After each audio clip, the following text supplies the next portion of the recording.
मध्य प्रदेश और छत्तीसगढ़ में आज रिकॉर्ड तोड़ वोट पड़े। इसका मैसेज क्या है? कौन जीत रहा है? माहौल प्रो इनकम्बेंसी है या एंटी इनकम्बेंसी? आज राजस्थान में वोटिंग नहीं थी, लेकिन चर्चा में सबसे ज्यादा वही रहा। दरअसल 2023 का असली सेमीफाइनल राजस्थान में होना है। नरेंद्र मोदी, अमित शाह ने गहलोत को सत्ता से हटाने के लिए पूरी ताकत झोंक दी है। उधर प्रियंका गांधी गायत्री मंत्र और हवन करके सॉफ्ट हिंदुत्व का नैरेटिव फ्लोट कर रही हैं। 25 नवंबर को जब वोट पड़ेंगे तब पड़ेंगे। हम आपको आज ही इस सेमीफाइनल का रिजल्ट बता देते हैं।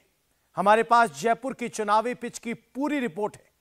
यह चुनाव किधर जा रहा है, राजस्थान में क्या तय हुआ है, 25 नवंबर के वनडे में जो लाइन लेंथ रहेगी वो कौन सी टीम चीयर करेगी, सेमीफाइनल में मोदी जो टारगेट देंगे क्या गहलोत उसे चेज कर पाएंगे? पूरी रिपोर्ट देखिए। प्रियंका गांधी किसकी साधना कर रही हैं?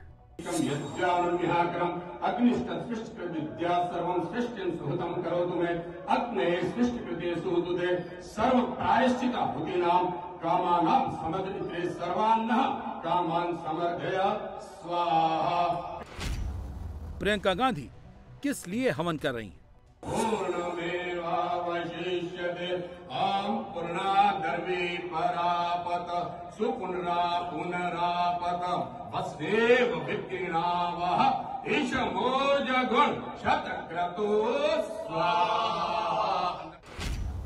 अमित शाह बाबर का नाम क्यों ले रहे हैं?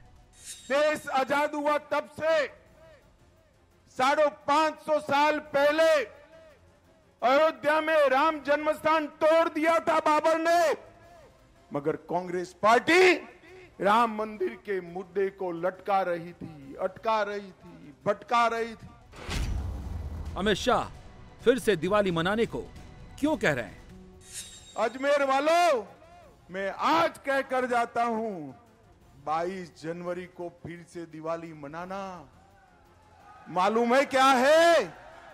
मालूम है 22 जनवरी को मोदी जी अयोध्या में राम मंदिर में रामलल्ला की प्राण प्रतिष्ठा करने वाले हैं। राजस्थान में हिंदू वोट की इस वक्त लड़ाई कुछ ऐसे ही चल रही। 88% हिंदू वोटर हैं यहाँ पर। जो हिंदू आस्था, हिंदू भावना के नाम पर अगर वोट करने निकल पड़ा तो समझो उस पार्टी का मामला बन गया, और कोशिश यही है।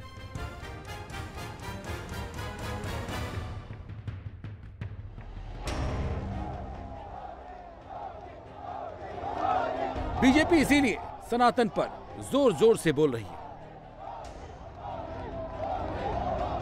और कांग्रेस भी अपने अंदाज में सनातन सनातन कर रही है। प्रियंका गांधी डूंगरपुर के सांगवाड़ा में शुरुआत गायत्री शक्तिपीठ में पूजा से ही की।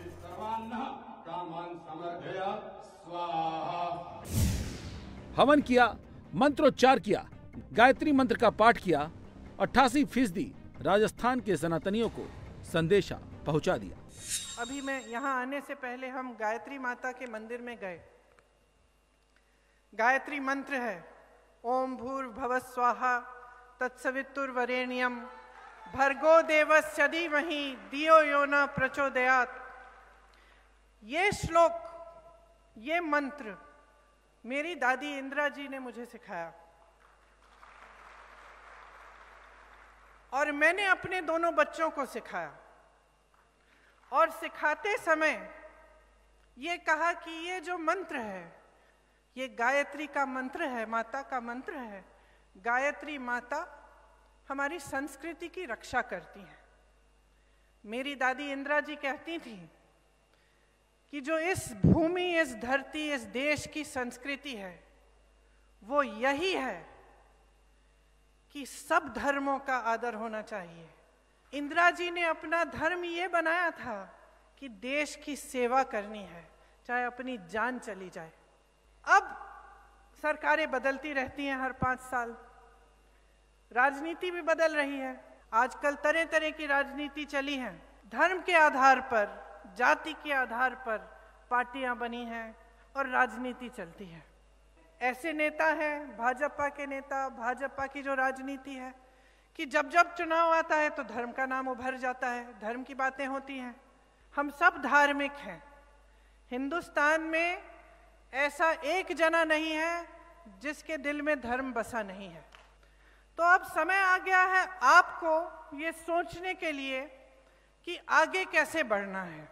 राजनीति में अगर आपका जो आपके जो जज्बात हैं, आपका जो धर्म है, उसका इस्तेमाल हो रहा है तो आपको सावधान होना पड़ेगा। अमित शाह विजयनगर में थे, ये राम नाम का जप कर रहे हैं, गहलोत के तुष्टीकरण की बातें कर रहे हैं, 22 जनवरी को रामलला की प्राण प्रतिष्ठा पर दिवाली मनाने को कह रहे हैं, पूरे राजस्थान को अयोध्या दर्शन कराने का वादा भी कर रहे हैं।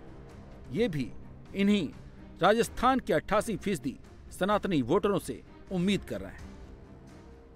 एक कांग्रेस पार्टी ने तुष्टीकरण की राजनीति की इंतहा कर दी है। इतने सालों से देश आजाद हुआ तब से 550 साल पहले अयोध्या में राम जन्मस्थान तोड़ दिया था बाबर ने, मगर कांग्रेस पार्टी राम मंदिर के मुद्दे को लटका रही थी, अटका रही थी, भटका रही थी। मोदी जी आए, मोदी जी ने राम जन्मभूमि के मुद्दे को समाप्त किया। वहां भूमि पूजन कर मंदिर की नींव रखने का काम नरेंद्र मोदी जी ने किया है। और मैं आज कहकर जाता हूं, अजमेर वालों, मैं आज कहकर जाता हूं, 22 जनवरी को फिर से दिवाली मनाना मालूम है क्या है?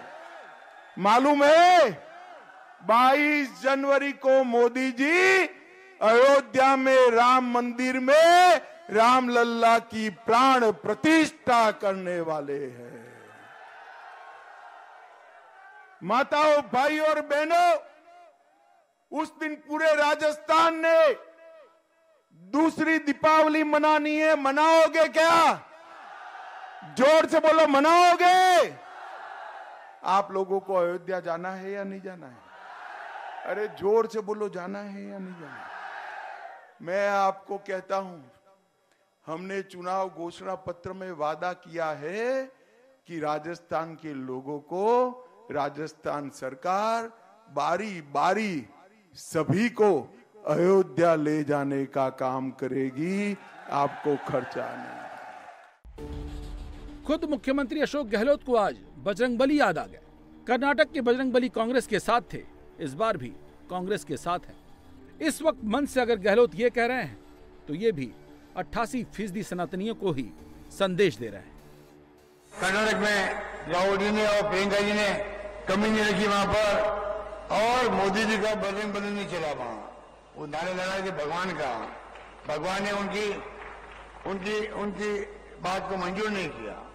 समझ गए कि खाली खोखली बातें करते हैं, दम नहीं है, और जब चुनाव हार रहे हैं तो बजरंगबली याद आ रहा है।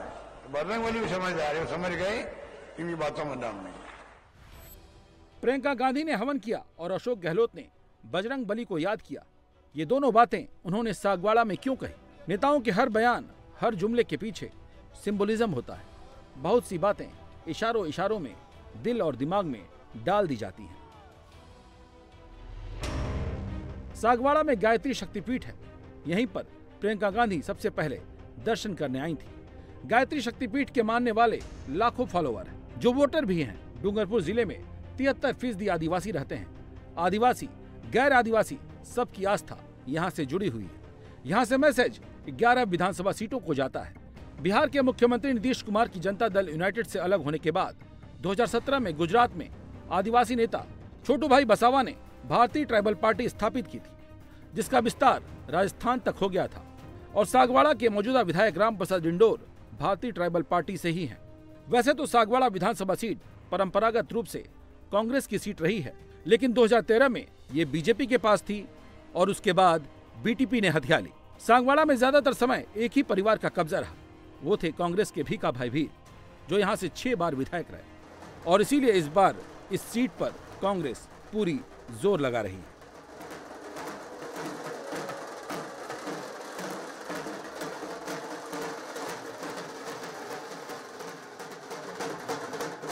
आज अगर आप भाजपा को देखें तो राजस्थान में एक बिखरी हुई पार्टी है। उनसे पूछिए उनके सीएम का चेहरा कौन है, इसका भी जवाब नहीं दे सकते। मोदी जी प्रदेश के कोने कोने में घूम रहे हैं। कभी कभी लगता है कि अपना सीएम ढूंढने के लिए निकले हैं कि कोने कोने में जाकर सीएम का चेहरा ढूंढें। जो उनके नेता हैं उन पे खुद ही विश्वास नहीं है, अपने नाम पर वोट मांग रहे हैं, तो आपका प्रदेश चलाएगा कौन? मोदी जी तो नहीं आएंगे दिल्ली से चलाने के लिए यहाँ राजस्थान का कोई चाहिए। जो बड़े बड़े नेता हैं इनके, उनको परे कर दिया है, अपने नाम पे वोट मांग रहे हैं। तो हर स्तर पे आप देखेंगे तो जो ये कह रहे हैं ना, जो आपके सामने ये लोग भाषण देते हैं, जो घोषणाएं करते हैं, जो बातें उठाते हैं, उनसे आपको पता चल जाना चाहिए कि उनकी नीयत ठीक नहीं है। आपने गहलोत जी की सरकार देखी, 5 सालों में जैसे वो कह रहे हैं कि जितना मांगो आप मांगते मांगते थक जाओगे, मैं देते देते थकूंगा नहीं। उनकी ये नीयत है। उधर अमित शाह अजमेर से ही सारे जख्म कुरेद रहे थे जो गहलोत को सबसे ज्यादा दर्द दे रहे थे। 88% सनातन वोट को एड्रेस करते हुए गहलोत सरकार की शाह ने पूरी कुंडली खोल डाली। कन्हैयालाल से लेकर करौली, जोधपुर, चित्तौड़गढ़, मेवाड़, जितने दंगे राजस्थान में हुए सब पर गहलोत को सुनाया और कार्रवाई को लेकर पूछा, हिंदुओं के साथ ऐसा अत्याचार क्यों किया? शाह यही नहीं रुके, गहलोत पर सबसे बड़ा आरोप तो पीएफआई पर मेहरबानी का लगाया। झालावाड़ में कृष्णा वाल्मीकि को रोड पर पीट पीट कर मार दिया और भगवान श्री कृष्ण की क्रीड़ा स्टडी में भरतपुर में पूज्य संत विजयदास जी ने आत्मदाह करा, मगर गहलोत के पेट का पानी भी नहीं हिलता है। माताओं, भाइयों, बहनों, सलासर में राम दरबार पर बुलडोजर घुमाने का काम ये कांग्रेस पार्टी की सरकार ने किया है।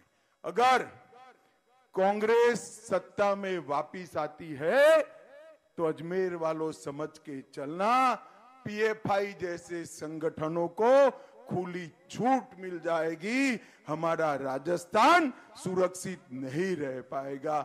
मुझे बताओ, पीएफआई चाहिए क्या? कौमी दंगे चाहिए? ये गहलोत सरकार बंद कर सकती है क्या? जोर से बोलो, कर सकती है क्या? किस लेवल पर जाकर बीजेपी राजस्थान का मैच खेल रही है, अमित शाह के इन हमलों से समझ सकते हैं। गहलोत की चुनौती एक नहीं है, सबसे ज्यादा चोट तो गहलोत को बीजेपी के भ्रष्टाचार वाले अस्त्र से लग रही है।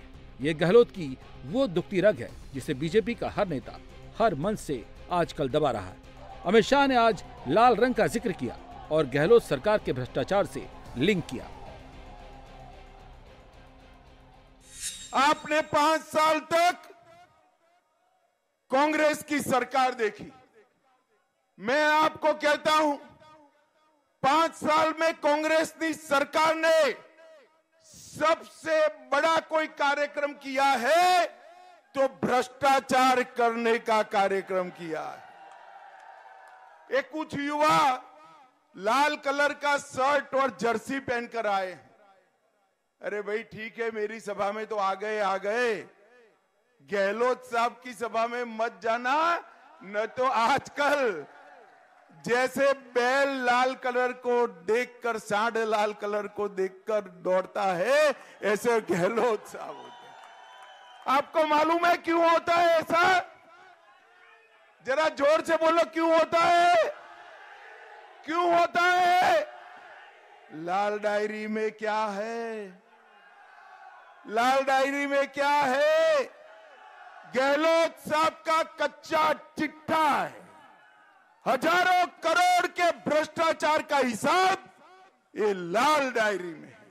मैं आज राजस्थान की, अजमेर की, पृथ्वीराज चौहान की इस भूमि पर कहना चाहता हूं, राजस्थान में आजादी से अब तक जितनी सरकारों ने टोटल भ्रष्टाचार नहीं किया होगा, इतना गहलोत ने 5 साल में करने का काम किया है। लाल डायरी गहलोत के लिए गले का फांस बन गई। बीजेपी ने मैनिफेस्टो में हर घपले की एसआईटी जांच का वादा किया है। बीच चुनाव में लाल डायरी का नया नया पन्ना निकल रहा है। अशोक गहलोत के बेटे वैभव का भी इसमें जिक्र आया है। अमित शाह ने आज गहलोत के बेटे को भी लपेटा। परिवारवाद का जिक्र करते हुए वो राहुल गांधी तक पहुंच गए। वो कांग्रेस पार्टी परिवारवादी पार्टी है। यहां अशोक गहलोत वैभव गहलोत को लॉन्च करना चाहते हैं और वहां केंद्र में सोनिया गांधी राहुल गांधी को लॉन्च करना चाहती है। मगर मैं कांग्रेस वालों को कहना चाहता हूं कि लॉन्चिंग पैड जो है ना आपका खराब हो गया है। ये राहुल बाबा को 15 साल से लॉन्च कर रहे हो मगर रॉकेट वापिस ही आता है, उड़ता ही नहीं है। इनका लॉन्चिंग पैड खत्म हो गया है। और गहलोत की गारंटी के ऊपर से बीजेपी ने कई गारंटी दी है। इसीलिए गहलोत कह रहे हैं ये कॉपी कर रहे हैं, होमवर्क ठीक नहीं है। राजस्थान के भीतर बीजेपी में दम नहीं है। तो मेरा मतलब कि ये जो है इनका होमवर्क ठीक नहीं है और सारा पॉइंट में देखे इनके सारे पॉइंटों के अंदर कोई दम नहीं है, ये मैं कह सकता हूँ। सर आपकी जो 7 गारंटियां हैं वो मैनिफेस्टो बीजेपी का जो मैनिफेस्टो है उस पर भारी पड़ेगी जो 7 आप कांग्रेस की गारंटियां हैं। बिल्कुल, हमारा तो मैनिफेस्टो भारी पड़ेगा, हम खुद ही भारी पड़ रहे हैं और ये खाली इनके पास आरोप लगाने कुछ नहीं है। इनके आरोपों का क्या जवाब देना है। छत्तीसगढ़ में कांग्रेस थोड़ी निश्चिंत है, लेकिन राजस्थान में क्या सब ठीक है? क्योंकि बीजेपी कह रही है बीजेपी 2013 से भी ज्यादा सीटें ला रही है। कांग्रेस डर गए हैं। कांग्रेस पार्टी जो कुछ भी वादा किया था वो वादा देश के कई राज्यों में इसे वादा किया है। अगर रिसेंट का एग्जाम्पल लेना है तो कर्नाटक और हिमाचल प्रदेश, और 5 वर्ष का पहले का एग्जाम्पल लेना है तो इधर के राजस्थान, सभी राज्यों में वादा तोड़ा है, झूठा वादा करते हैं, भ्रष्टाचार करते हैं। तो इसीलिए मुझे पूरा विश्वास है जो मोदी जी ने वादा किया था वो भी पूरा किया है। कुछ ने हमने वादा नहीं किया था वो भी हमने जनता के हित में किया है। इसलिए मोदी जी के नेतृत्व में लोग, विशेषतः राजस्थान के लोग, पूरा विश्वास रख के हमको ऐतिहासिक बहुमत दे रहे हैं। मोर देन 163, क्योंकि हमारा हाईएस्ट था 163 लास्ट 2013 में, उससे ज़्यादा सीट हमको मिलेगा।